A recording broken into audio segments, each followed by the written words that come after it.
જાતિ સમીકરણના આધારે ઉમેદવારો તૈયાર કરશું।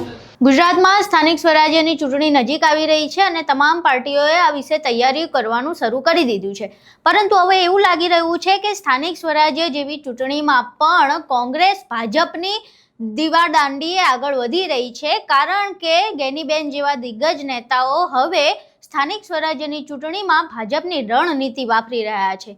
શું છે સમગ્ર ઘટના, તમામ વિશે વિગતવાર ચર્ચા કરીશું। નમસ્કાર, તમે જોઈ રહ્યા છો ચક્રવાત ન્યૂઝ, હું આપની સાથે હેમલ।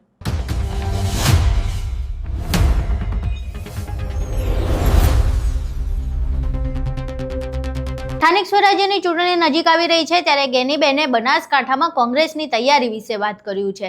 ગેનીબેનનું એક નિવેદન સામે આવ્યું છે, જેમાં તેમણે કહ્યું કે સ્થાનિક સ્વરાજ્યની ચૂંટણી માટે કોંગ્રેસે તૈયારી શરૂ કરી દીધી છે અને જાતિગત સમીકરણના આધારે ઉમેદવારો નક્કી કરવામાં આવશે। પહેલા તો ગેનીબેન શું કહી રહ્યા છે, કોંગ્રેસ બનાસકાંઠામાં સ્થાનિક સ્વરાજ્યની ચૂંટણીમાં કઈ પ્રકારે ઉમેદવાર નક્કી કરવાની છે અને કેવા ઉમેદવારો કોંગ્રેસમાંથી જોવા મળશે તેના વિશે શું કહે છે તે સાંભળીએ। તાલુકા કોંગ્રેસ સમિતિ આયોજિત તાલુકાની કારોબારીની મીટિંગ ભાભર લોકનિકેતન બોલાવી।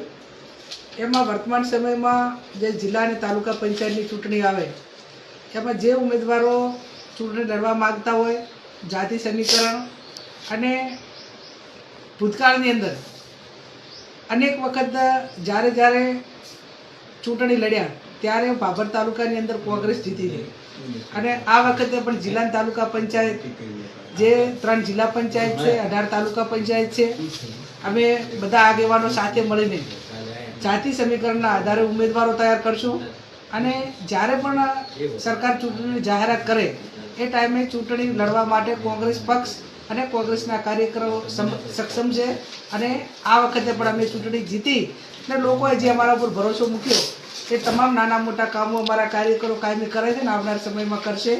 પણ એટલું ચોક્કસ કહું આપના માધ્યમથી કે ભારતીય જનતા પાર્ટી ચૂંટણી આવે ત્યારે અનેક વખત વાયદા આપે છે અને જાહેરમાં કહે છે કે ભાઈ અમારી ચાલુ સરકાર છે એટલે કામો કરશું। ભૂતકાળમાં પેટા ચૂંટણીમાં જેટલા વાયદા આપ્યા હોય, ગામથી ગામને જોડતા રોડની વાત હોય, નવી કેનાલની વાત હોય, કેટલાકને બદલી એની વાત હોય, તો અનેક વખત કાયદો અને વ્યવસ્થાની વાત હોય, તો આ તમામ કામો જે વોટ એમને લીધા એના પછી એક પણ કામ કર્યું નથી। તો અપેક્ષા રાખું કે હવે ચૂંટણી આવી છે તો ગામમાં જે લોકો ભાજપના લોકો થાય વોટ માગવા માટે એ ટાઈમે એમના ગામમાં જે જાહેરાતો કામની કરી એ કામની ઉઘરાણી કરે એવું પણ આપણા માધ્યમથી આપણી પાસે અને ગામના લોકો પાસે અપેક્ષા રાખું।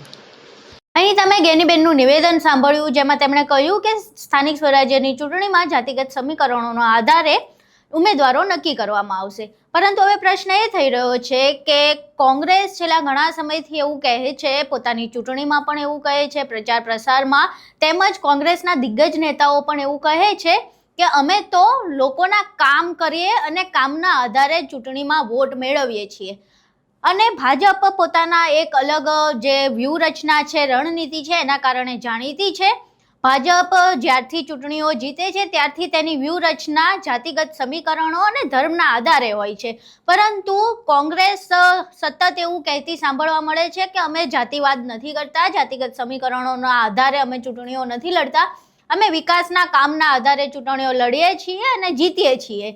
પરંતુ જ્યારે હવે ગેનીબેનનું આ નિવેદન સામે આવ્યું છે કે અમે જાતિગત સમીકરણના આધારે ચૂંટણી લડશું અને એ પ્રકારે ઉમેદવારો ઊભા રાખશું, ત્યારે પ્રશ્ન એ થઈ રહ્યો છે કે શું જે કોંગ્રેસ પોતે આટલા વર્ષોથી અલગ વિચારધારા હોવાની વાત કરી રહી હતી એ હવે ભાજપના ઈશારે જ આગળ વધી રહી છે? જે પ્રમાણે ભાજપ રોડ મેપ નક્કી કરે છે એ રોડ મેપ ઉપર હવે કોંગ્રેસ ચાલશે અને ભાજપ અને કોંગ્રેસની રણનીતિ તો પછી અલગ શું રહેશે? બીજી બાજુ પ્રશ્ન એ થાય છે કે સ્થાનિક સ્વરાજ્યની ચૂંટણી એટલે ખૂબ જ નાના સ્તરની ચૂંટણી કહેવાય કે ખૂબ જ લોકલ લેવલની જે ચૂંટણી છે એમાં જો જાતિગત સમીકરણો નક્કી કરવામાં આવશે તો પછી લોકોના કામ કેવી રીતે થશે? કારણ કે જે જાતિગત સમીકરણોની ગેનીબેને વાત કરી છે એ સમીકરણોમાં જે લોકો ફિટ બેસતા હશે, પરંતુ એ લોકો જે ઉમેદવારો છે કે નેતા છે લોકોના કામ નહીં કરી શકે, કે જે સ્થાનિક મુદ્દાઓ છે, ગટર, પાણી, લાઇટની સમસ્યાઓ છે એ ઠીક નહીં કરી શકે, એના વિશે લોકોમાં જાગૃતિ નહીં ફેલાવી શકે, તો પછી એ જે ઉમેદવારો કે નેતાઓ કામના શું? ક્યાં સુધી આપણે ગુજરાતમાં જાતિ રમ્યા રાખશું અને ક્યાં સુધી ઉમેદવારો જાતિગત સમીકરણના આધારે જ નક્કી થશે? ક્યારે ગુજરાતમાં સ્થાનિક સ્વરાજ્ય જેવી ચૂંટણીમાં જો જાતિગત સમીકરણ હોય તો પછી લાયક ઉમેદવારો ગુજરાતને ક્યારે મળશે એ એક મોટો પ્રશ્ન છે. હાલ તો ગેનીબેને જે પ્રમાણે કહ્યું એ પ્રમાણે સ્થાનિક સ્વરાજ્યની ચૂંટણીમાં પણ જાતિવાદ ઘૂસી ગયો છે અને જાતિગત સમીકરણોના આધારે કોંગ્રેસ પોતાના ઉમેદવાર નક્કી કરવાની છે. ત્યારે હવે આ સમગ્ર મામલે તમારું શું માનવું છે? ગેનીબેનની આ રણનીતિ છે એ કેટલી સફળ થશે અને સ્થાનિક સ્વરાજ્યની ચૂંટણીમાં કોંગ્રેસ શું તીર મારી શકે છે તે જોવું રહ્યું. તમામ વિડીયો જોયા બાદ, ગેનીબેનનું નિવેદન સાંભળ્યા બાદ તમારું શું માનવું છે? સ્થાનિક સ્વરાજ્યની ચૂંટણીને લઈને તમારું શું માનવું છે? કેવી રીતે ઉમેદવારો નક્કી કરવા જોઈએ એ વિશે તમારા મંતવ્યો અમને કોમેન્ટ બોક્સમાં જરૂર જણાવજો. વિડીયો પસંદ આવ્યો હોય તો વિડીયોને લાઇક કરજો, શેર કરજો અને ચેનલને સબસ્ક્રાઇબ કરવાનું ભૂલશો નહીં. નમસ્કાર.